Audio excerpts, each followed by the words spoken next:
భారీ వర్షాలపై అధికారులను అప్రమత్తం చేసి ముంపు ప్రాంతాల్లో ముందస్తు చర్యలు తీసుకోవడం వల్లే షేరిలింగంపల్లి డివిజన్లో ఎటువంటి ప్రమాద సంఘటనలు ముంపు జరగలేదని షేరిలింగంపల్లి కార్పొరేటర్ రాగం నాగేంద్ర యాదవ్ తెలిపారు. నిన్న కురిసిన వర్షానికి జలమయమైన ముంపు ప్రాంతాల్లో అధికారులతో కలిసి పరిశీలించి యుద్ధ ప్రాతిపదికన చేపట్టాల్సిన పనులపై సమీక్షించారు.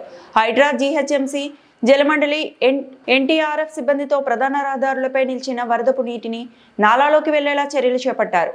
హుడా ట్రేడ్ సెంటర్లో పలు అపార్ట్మెంట్ సెల్లార్లన్నీ వరదపు నీటితో మునిగిపోవడంతో తక్షణమే సంబంధిత అధికారులను పిలిపించి నీటిని తొలగించే చర్యలు చేపట్టిన కార్పొరేటర్ రాగం నాగేంద్ర యాదవ్.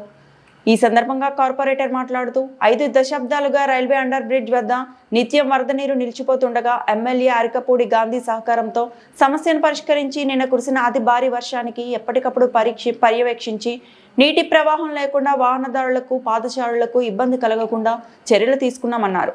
వర్షాకాలంను దృష్టిలో పెట్టుకుని ముంపు ప్రాంతాలకు వరద నీరు ప్రవాహం వల్ల ఎటువంటి హాని జరగకుండా తగు ప్రణాళికలు చేపట్టినట్లు తెలిపారు.